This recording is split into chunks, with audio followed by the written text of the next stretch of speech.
바른미래당 제2차 국감 대책회의를 시작하도록 하겠습니다. 원내대표의 대선을 묻겠습니다. 네, 20차 원내대책회의 겸 2차 국감대책회의를 시작하겠습니다. 네, 2018년도 국정감사가 중반에 이르고 있습니다. 바른미래당 의원님들의 의연함과 활약으로 경제국감, 바로잡는 국감의 모습을 보이고 있음에 감사드립니다. 오늘 우수 국감 의원을 소개하겠습니다. 어제 정부의 국감에서 유선주 심판관리관을 참고인으로 불러서 공정위 내부의 개혁 의지 퇴행을 확인하고 지적했던 지상욱 의원님이십니다. 오늘 모든 신문에서 이 문제가 집중 보도된 바도 있습니다. 국감 내용에 대해서 지상욱 의원님에게서 직접 들어보고 이번 국감을 임하시는 소감도 듣도록 하겠습니다.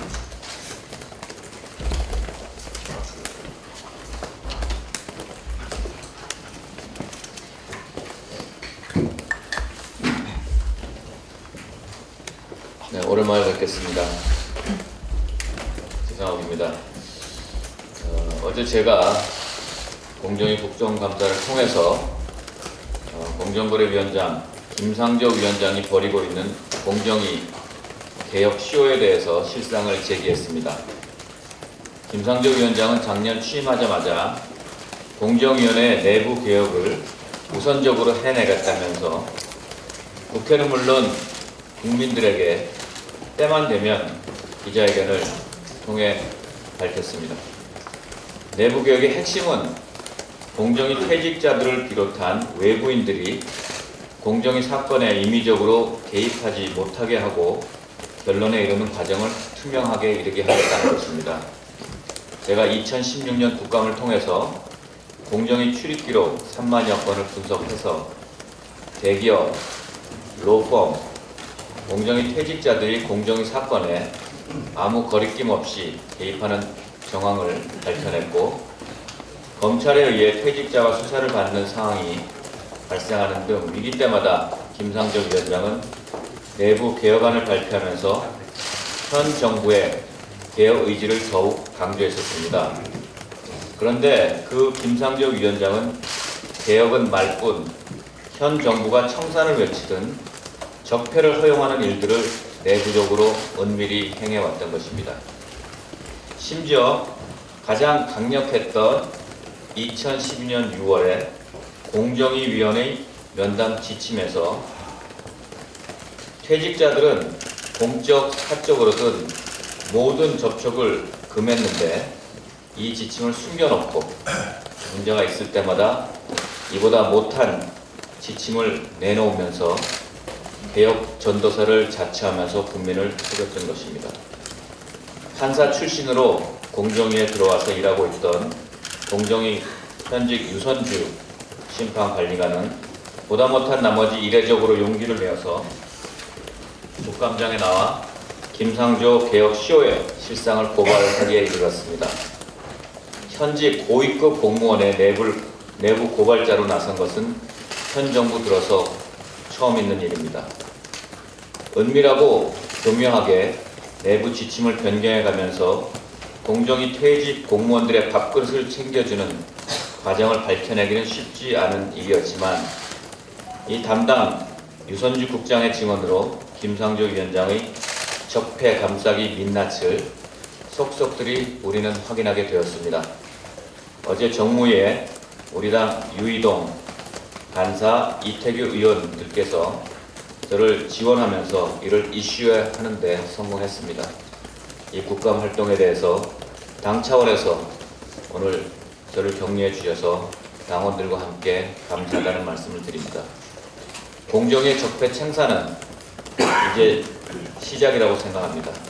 아무쪼록 당 지도부와 소속 의원님들께서 이에 관한 관심과 지원을 아낌없이 해주셔서 공정위가 정말 공정한 거래, 우리나라의 경제 검찰로 다시 태어날 수 있도록 힘을 모아서 도와주시길 간절히 부탁드립니다.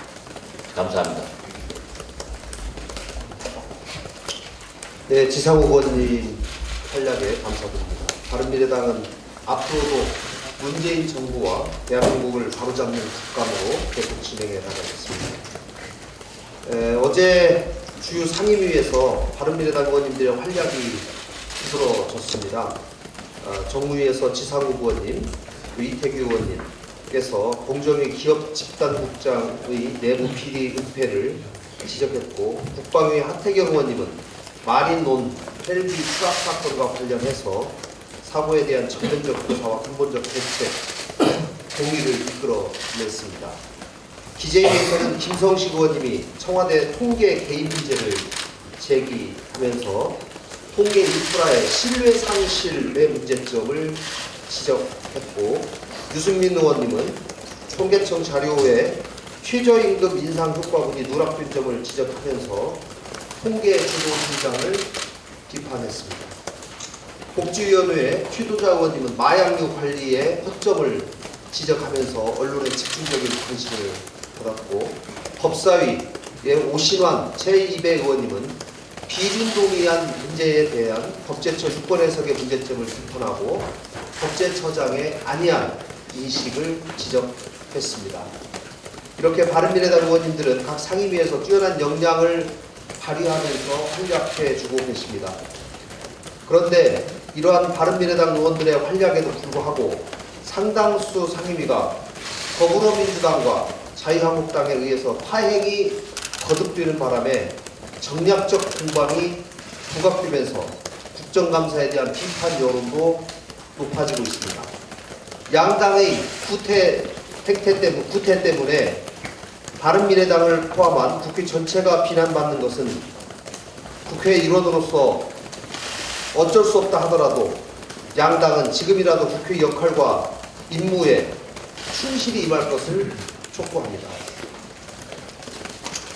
어제 3당 원내대표가 많은 시간 활동을 했습니다.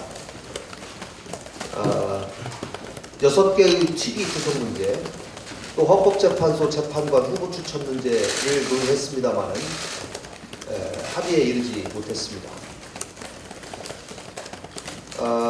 바른미래당은 헌법재판소의 공백을 더 이상 방치할 수는 없다. 그렇기 때문에 흠이 없는 바른미래당 추천 후보자 한 명이라도 먼저 처리를 해서 헌법재판소의 심리 기능을 회복시켜야 된다라고 주장을 해온 바 있습니다. 오늘 양당의 이견을 좁히는 노력을 계속하고, 우리 당이 특히 국회 추천 공직자에 대한 사전 검증 제도를 이번 기회에 제도화시키는 방안에 대해서도 제가 지난번에 언급을 했습니다마는 이번 기회에 꼭 도입이 될 수 있도록 노력하도록 하겠습니다. 이상입니다.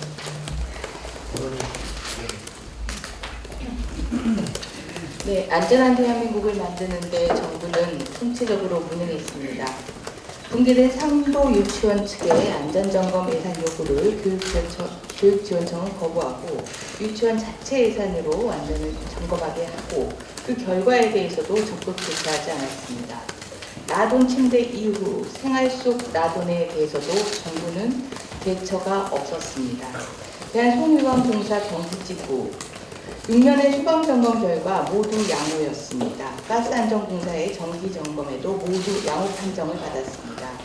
고용노동부에서 지적이 있었으나 산업안전관리 기준에 따라 지적사항에 조치를 하지 않았습니다.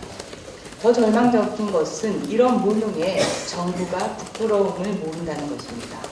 행정안전부 장관은 위험물 저장소에 대한 특별관리 제도를 몰랐다는 것에 대해서도 부끄러움을 모르고, 소방청장은 대한송유관공사 경기지구에 대한 양호 판단 결과에 반성도 없습니다. 대한민국의 안전은 멀리 가야 할 것 같습니다. 하지만 바른미래당이 대한민국의 먼 안전의 길을 바로 갈 수 있도록 계속 노력하겠습니다.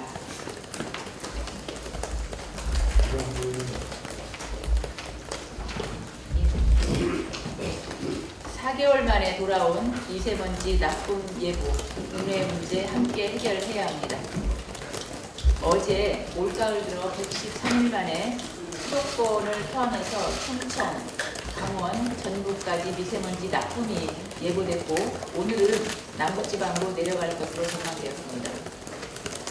중국에서 들어오는 북서풍과 일교차로 인한 공기 정체가 겹치는 바람에 대기질이 나빠졌다는 진단입니다. 먼저 문재인 정부는 중국 정부의 미세먼지 저감 정책을 강력하게 요구해야 합니다. 최근 경기 둔화에 따라서 중국의 미세먼지 정책이 후퇴하고 있어서 앞으로 중국의 영향이 더 커질 것으로 전망되기 때문입니다. 중국발 미세먼지로 우리 국민의 건강과 생명이 얼마나 피해를 입었는지도 철저히 원인을 규명하고 이에 대한 책임을 물어야 합니다. 그렇다고 중국탄만 할 수는 없습니다. 미세먼지의 주범으로 지목되는 석탄 화력 발전소는 문재인 정부 들어서 역대 최고 발전량을 기록했고 올해도 여전히 증가 추세입니다. 제8차 전력수급 기본 계획상으로는 문재인 정부 집권 동안 석탄 발전소 용량을 계속 증가합니다. 앞에서는 에너지 전환을 외치면서 뒤로는 미세먼지 발전소를 돌리고 있는 셈입니다. 문재인 정부는 말로만 친환경, 청정을 외쳐서는 안 됩니다. 국민들이 미세먼지 불안을 더 이상 느끼지 않도록 중국 정부의 책임 인정과 개선 약속도 받아내는 동시에 석탄 발전 등 국내 요인 감축에도 최선을 다해야 합니다. 네. 제가 전에 다른 도덕성 논란을 차치하고 백년지 대계를 세워야 할 교육부 장관의 자리에 1년 남짓 머물 것으로 예상되는 윤의 후보자를 임명한 것에 대한 문제점을 지적한 이후에 두 번째로 원내대책회의에서 발언을 합니다. 국회 선출 헌법재판관 문제에서 양당이 보인 행태는 매우 실망스럽습니다. 헌법재판관 후보자를 고집하면서 자기 후보자들의 결격 사유가 드러났음에도 그걸 고집하느라 전체 헌법재판관 후보 3인 모두의 발목을 잡고 있고 결과적으로는 헌법재판소 자체를 식물 상태로 빠뜨려 놨습니다. 또한 대법관 임명 동의안이 제출되었고 인사청문 특위를 구성해야 함에도 불구하고 양당은 아직까지 인사청문 특위 명단조차 제출하지 않고 있습니다. 헌법재판소와 대법원 구성에 대한 책무를 언제까지 이렇게 방기할 것인지 그 답을 듣고 싶습니다. 이에 다시 한번 촉구합니다. 헌법재판관 후보자 양당의 욕심 때문에 더 이상 헌법재판소 구성이 늦춰져서는 안 될 것입니다. 결격 사유가 없는 바른미래당 후보자 한 명이라도 먼저 선출해서 헌법재판관을 7명으로 구성해 헌법재판소를 정상화시켜야 할 것입니다. 또한 대법관 인사청문회 특위위원도 오늘 바로 추천할 것을 거듭 촉구합니다. 한 가지 공지사항 알려드리겠습니다. 바른미래당은 원내에서 25일을 낙하산의 날로 지정하여 각 상임위 종합국감에서 문재인 정부의 낙하산 캠코더 인사에 대해 지적할 것입니다. 의원님들께서는 25일 국정감사를 준비하시면서 우리 당이 발간한 낙하산 인사 백서를 참고하시어 국감 질의에 만전을 기해 주실 것을 부탁드립니다. 이상입니다. 더 이상 공개적으로 발언하실 의원님들이 안 계시면 비공개로 전환하도록 하겠습니다. 언론 여러분들 수고하셨습니다.